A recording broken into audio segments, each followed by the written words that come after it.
The Sportster is dead, not retired, erased, and Harley didn't just lose its most iconic bike. After 65 years, it's been replaced with something unrecognizable. But this wasn't a mistake. It was a decision. Watch until the end, because this isn't just about one motorcycle. It's about the collapse of an entire culture. 65 years, gone overnight.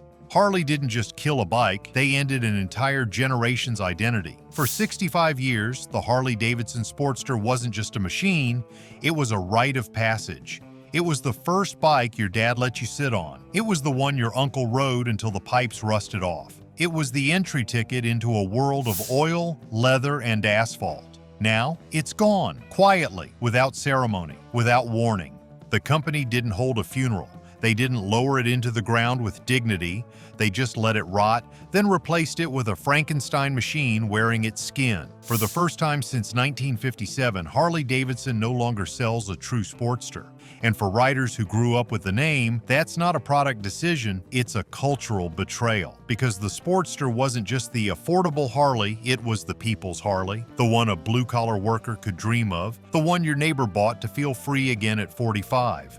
The one that didn't need a marketing campaign because the streets did all the talking. Ask anyone who's been riding for more than 20 years and they'll tell you. This was the bike that meant you were part of something. Now, it's just another badge on a tech-heavy toy. The old school guys, the ones with weathered jackets and calloused knuckles, they didn't just lose a model, they lost a friend.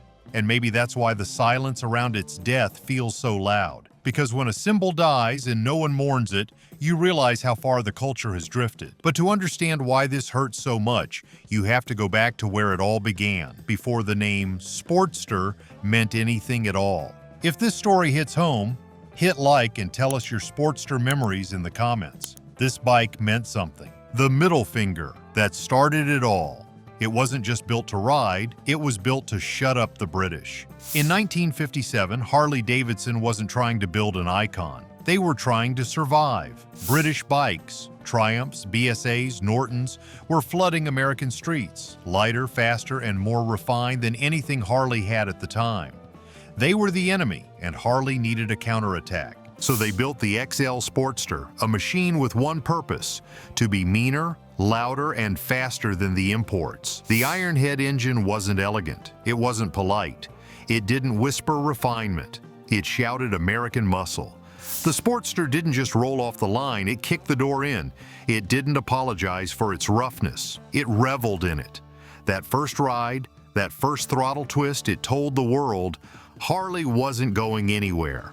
And for a certain kind of American, the Sportster instantly became a symbol of defiance. This wasn't the bike for country clubs or showrooms. It was for guys in denim with grease under their fingernails. It was for the streets, for the bar lot, for the quarter-mile strip outside town. It was Harley's way of saying, you can keep your Union Jack, we'll keep our roar. The Ironhead didn't need to be perfect, it just needed to punch harder. And it did. It became the fist America threw back at the British motorcycle invasion.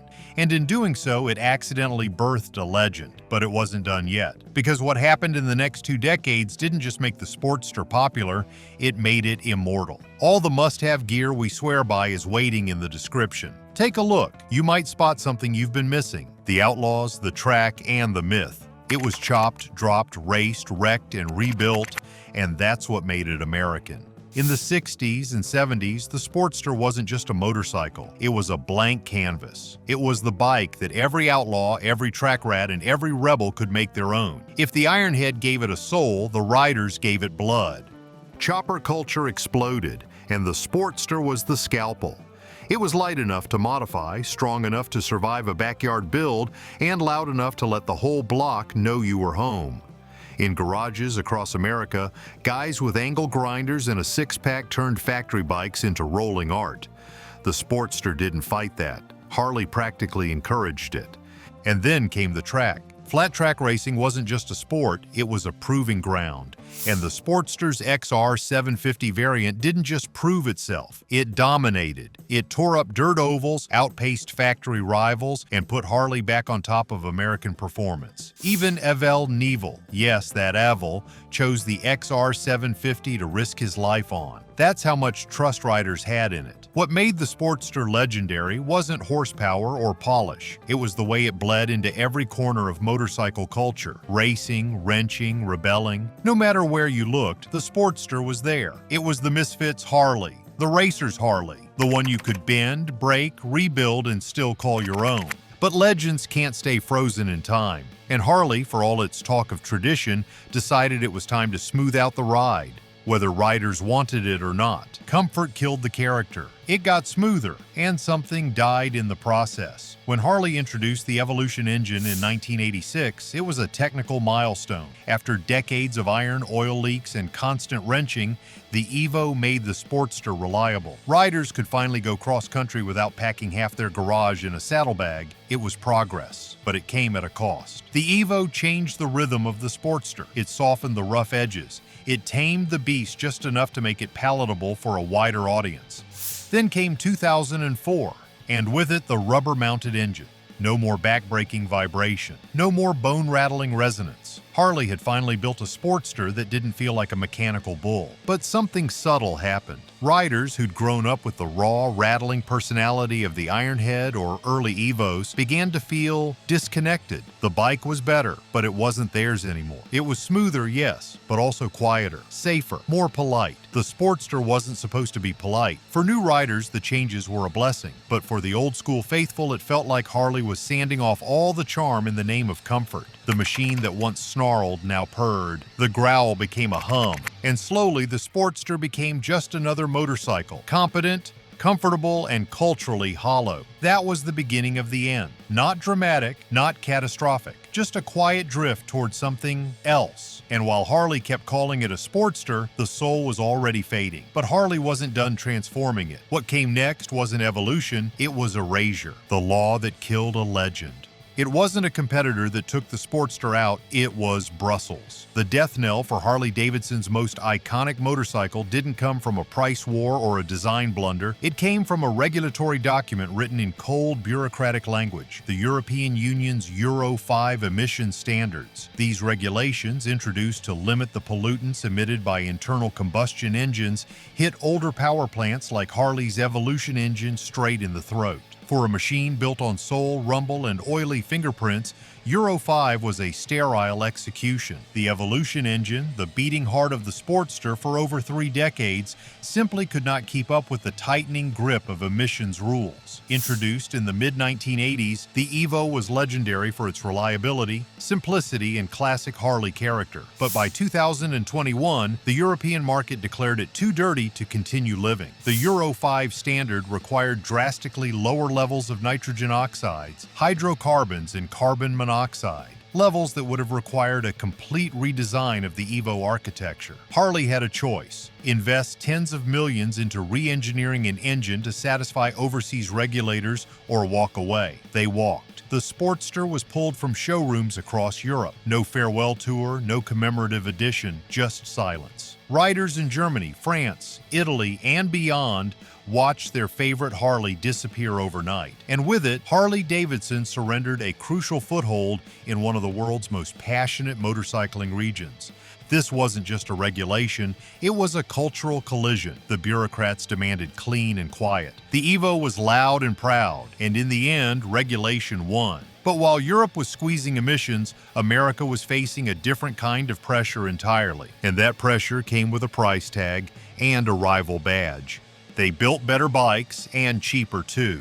While Harley clung to nostalgia, Indian and Honda were stealing customers, and they didn't do it with flashy ads or celebrity endorsements. They did it by quietly building bikes that actually delivered what the modern rider wanted. The market had shifted and Harley wasn't watching. The Sportster, once the crown jewel of entry-level American muscle, suddenly found itself outgunned on performance, reliability, and price. Take the Indian Scout. When Indian re-emerged under Polaris, they didn't just make a tribute bike, they made a weapon. The Scout came with a liquid-cooled V-twin, refined ergonomics, and a power band that made the Sportster feel sluggish by comparison. It wasn't just faster, it was smoother, more planted, and felt like a machine from this century. Riders who had always dreamed of owning a Harley suddenly found themselves walking into Indian dealerships instead. Then there was Honda's Ace, the American Classic edition. Quietly competent, visually appealing, and priced to move, it offered the cruiser aesthetic without the baggage. It didn't leak oil, didn't require constant tuning, and didn't punish riders for wanting modern features. To the working-class rider, the guy saving up paychecks, the woman just entering the motorcycle world, Honda was freedom on a budget. Harley? Harley was a finance plan with extra chrome. And let's not forget Kawasaki's Vulcan line, which offered fuel injection, low maintenance cost, and a growing cult following. These bikes didn't just compete with the Sportster, they bypassed it. Younger riders saw them as reliable daily riders, not garage-bound projects. Harley's refusal to adapt made its own bikes look like relics. So when you walked into a showroom in the early 2000s and asked yourself, what am I actually getting for my money? The answer wasn't a Sportster anymore. But Harley didn't just lose the price war. They lost something even more humiliating: the right to their own sound. The dumbest lawsuit in Harley history. Harley tried to trademark the sound of its engine. What happened next? Total humiliation. In 1994, in what can only be described as an act of corporate panic, Harley-Davidson filed a trademark application with the United States Patent and Trademark Office to own the sound of its V-twin engine. Not the look, not the logo, the sound. The trademark described the exhaust sound of applicants' motorcycles produced by V-twin common crankpin motorcycle engines when the goods are in use. It was an attempt to claim legal ownership over the throaty, loping rumble that defined generations of Harley riders. But that sound wasn't proprietary. It was physics, it was combustion, and most of all, it was replicable. Honda wasn't impressed. Neither were Yamaha, Suzuki, or Kawasaki. The Japanese manufacturers came out swinging, arguing that engine sound was a functional byproduct of engineering, not a brand identity. You couldn't own the sound of a thunderstorm, and you couldn't own the bark of a single-pin crank V-twin. The opposition invoked the functionality doctrine. If a feature is essential to how a product works, you can't trademark it. The case dragged on for 6 years. Harley spent millions fighting a war of sound, and in the end, they lost. On September 22, 2000, Harley dropped the application. No dramatic courtroom defeat, just quiet paperwork, abandonment, and a bitter taste. Worse still, Honda slowly phased out the offending Shadow Ace models without ever admitting defeat. Was there a backroom deal? A mutual exhaustion? No one knows. But the legal battle ended not with a roar, but a sigh. Harley had tried to copyright an emotion, a feeling, a mechanical heartbeat, and it blew up in their face. But they weren't done making bad decisions. One more was waiting in the wings, and this one came with a name that would haunt the company's legacy: the Sportster S. A tech turd in disguise. It's got 2 wheels and says Sportster, but that's where the resemblance ends. When Harley unveiled the Sportster S in 2021, it wasn't just a new motorcycle, it was a declaration. A loud, clumsy, misguided declaration that said, "We've moved on and you should too." But what they moved on to was a bike so divorced from the Sportster DNA that longtime fans felt punched in the gut. Gone was the air-cooled Evo. In its place, the water-cooled Revolution Max engine, borrowed from the Pan America. Sure, it made good power. Sure, it was fast. But no one had ever bought a Sportster because it was fast. They bought it because it felt real, because it thumped, because it rattled your bones and told your neighbors you were home. The new engine sounded sterile, clinical, efficient. It was everything the old Sportster wasn't. And that was the problem. But Harley didn't stop at the engine. They stuffed the Sportster S with electronic gimmicks, riding modes, cornering enhanced ABS, traction control, drag torque slip control. It read more like a spec sheet from a touring bike than a raw street machine. Riders didn't ask for this, and most didn't want it. A Sportster wasn't supposed to be a motorcycle you configured, it was supposed to be a bike you rode. The worst part? Harley dared to call it a Sportster, as if the name alone could carry the soul forward. But names aren't magic. You can't put a Camaro badge on a minivan and expect people to cheer. This wasn't reinvention, it was betrayal. The Sportster S didn't revive the sporty legacy, it dismembered it. And for millions of riders who grew up idolizing the simplicity, toughness, and grit of the original, the message was clear. The Sportster was dead. Harley just left the body twitching. Just when you think the soul is missing under the hood, it gets even worse when you actually lay eyes on it. Looks that could kill a brand. Forget the engine. Forget the software. Let's talk about what you see when you walk up to the Sportster S, and it's not pretty. For a company built on iconic silhouettes, the Sportster S is a visual mess. The exhaust looks like someone strapped a barbecue grill to the side of the bike and called it performance. It's bulky, uneven, and distracts from every line the bike could have had. Instead of accentuating the bike's stance, the pipes dominate it like a tumor. The frame, once slim and muscular, now looks compressed and swollen. The tank sits awkwardly, breaking the flow from front to back. The stance is stubby. The proportions are off. It's as if the designers took inspiration from 3 different bikes and mashed them together in CAD software without checking how it would look in the real world. From certain angles, it doesn't even resemble a Harley. And for fans who grew up drooling over Ironheads, Evos, and rubber mount 48s, that's nothing short of heresy. Then there's the riding position. It's not upright, it's not leaned, it's a bizarre compromise that leaves taller riders cramped and shorter riders overextended. It's uncomfortable and unnatural, like the bike wasn't built for people, but for marketing photos. The finish materials don't help either. Plastic where there should be metal, wires awkwardly exposed. It doesn't feel premium. It doesn't even feel rebellious. For a motorcycle that once defined working-class cool, the Sportster S is an aesthetic betrayal. It looks confused, over-designed, and desperate for attention. But while the design may have sealed the Sportster's coffin, it wasn't the real executioner. Harley pulled the trigger. Let's be clear, this wasn't some tragic accident or external market shift. Harley Davidson made a conscious decision to kill the Sportster's legacy. The writing was on the wall for years. As emissions tightened, as design trends shifted, and as new riders wanted bikes that actually fit their budgets, Harley had a choice: evolve the Sportster with dignity or gut it and repurpose the name. They chose the latter. The Sportster S wasn't designed for the same people who rode their Evos into the ground. It was designed by corporate committees chasing metrics, youth appeal, Euro compliance, technological parity. Harley chose to compete with brands like Ducati and BMW instead of doubling down on their uniquely American identity. The result? A product that tries to be everything and ends up being nothing. This is a company that forgot its core audience. Instead of refreshing the Evo with modern reliability and retro flair, they decided to throw it away. Instead of pricing it accessibly, they inflated it with premium tech and tagged it with a price that alienates the very people the Sportster was made for. You can't blame the market when the product was never made for the market to begin with.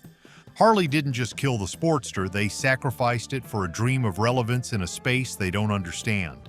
And now the only place the real Sportster still lives is in the used market. Why the used market won't let it die? Harley Davidson may have moved on, but Sportster fans haven't. In fact, used Sportsters, especially models from the 2000s and early 2010s, are hotter than ever. Listings for clean, Evo-powered Sportsters don't last long, and their resale value has been steadily climbing. Why? Because those bikes still represent what Harley used to be. Simple, loud, unapologetically American, and built to be ridden hard and customized even harder. The Evo engine has taken on a cult-like following. It's bulletproof, easy to work on, and produces that signature low-end rumble that makes a Harley feel alive. Riders who can't afford a new Street Glide, and wouldn't want one anyway, are scooping up used 48s, Iron 883s, and 1200 Customs because they still have soul. They're the last generation of Harleys that don't feel corporate. And it's not just old school guys clinging to the past. Young riders are discovering these bikes too. For under $6,000, they can get a real Harley with torque, sound, and street presence, something no modern retro import can truly match. They don't care about ride modes, they care about garage builds, raw feel, and legacy. So while Harley tries to sell a rebranded tech brick, buyers are voting with their wallets. They're not buying the dream Harley is selling, they're chasing the one Harley abandoned. And in doing so, they're keeping the real Sportster alive. But nostalgia can only carry so far. And the question now is, can Harley reclaim what it lost? Or has the torch already passed to someone else? The heritage brand with no heritage left. There was a time when Harley Davidson didn't need to advertise. The brand itself was a banner, hoisted by veterans, outlaws, and blue-collar legends who made the open road their altar. It meant freedom. It meant toughness. It meant unapologetic American grit. But somewhere between quarterly reports and brand makeovers, Harley forgot what Harley meant. Marketing experts call it brand drift, the slow dilution of identity in pursuit of new markets. But this wasn't drift, this was derailment. One moment Harley was the voice of working-class rebellion. The next, it was launching high-priced e-bikes and boutique merchandise for customers who don't even ride. Leather and oil were replaced by yoga pants and espresso logos.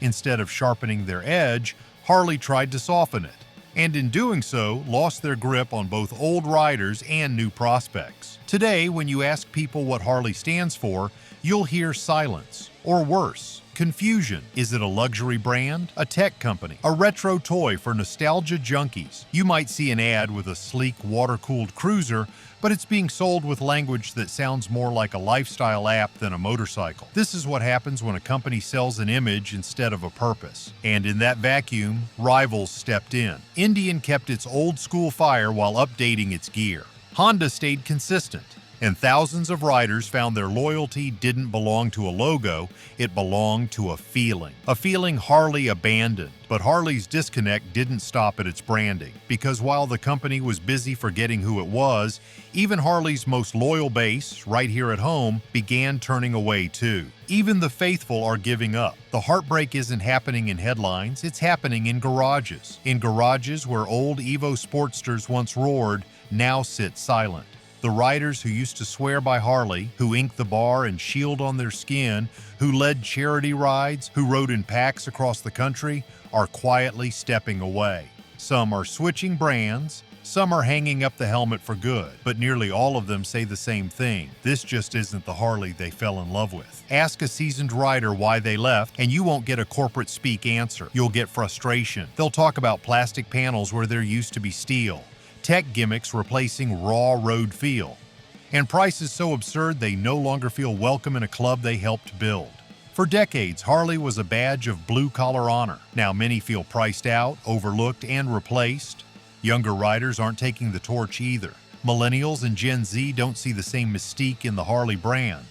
Many prefer dual sports, naked bikes, or electric options that align with their budget and lifestyle. The dealerships that once buzzed with weekend riders now look eerily empty. And the culture? It's fracturing. The wave, the brotherhood, the pride, it's still there in pockets, but the center no longer holds. What Harley failed to realize is that heritage doesn't guarantee loyalty. Loyalty is earned, and over the last 2 decades, Harley made it harder and harder to stay loyal. Still with us? Then you know this isn't just nostalgia, it's truth. Subscribe if you want more stories the industry won't tell. And the story isn't over yet, because if Harley has the guts, there is one last road back. And it starts with resurrecting the legend they just buried. The only way Harley can save the Sportster. It won't be easy, but Harley still has one shot to reclaim what it lost, by reviving the Sportster in a way that honors its past without pretending the present doesn't exist. That means going back to basics, not with a retro paint job or a token nameplate, but with real engineering and cultural intent. The first option? Bring back a modernized version of the Evolution engine. It doesn't need to be crude or outdated, but it needs to capture that raw simplicity and mechanical personality riders loved. No water-cooled pretenders, no plastic-wrapped silence, just a modern Evo with clean emissions and real soul. Second, build a Sportster that weighs under 500 pounds, keeps analog controls, and ditches the digital noise. Riders don't want 10 modes and 17 sensors. They want torque, rumble, and a seat that makes them feel like they're part of the machine, not an accessory to it. Third, price it like it belongs to the people. Not just as a premium entry level, but as a real blue-collar bike. Something that feels reachable, usable, and proudly mechanical. A Sportster shouldn't cost more than an Indian Scout. It should undercut it, and outsell it by staying true to its roots. If Harley wants to play the long game, they can even partner with their older engineers and rising indie builders to co-develop a true heritage revival. Call it the Evo Legacy. Make it limited, make it raw, make it real. Because at the end of the day, it's not about the name, it's about what the name meant. And if Harley can remember that, really remember that, then maybe, just maybe, the Sportster isn't dead. It's just waiting for someone brave enough to bring it back. Harley forgot what made its bikes matter. But halfway across the world, someone built a machine with old-school simplicity, real grit, and a price tag that makes Harley look like a joke. If you haven't seen it yet, that's your next stop. And if this video hit home, like, comment, and subscribe. Real riders deserve better, and we're here to prove it.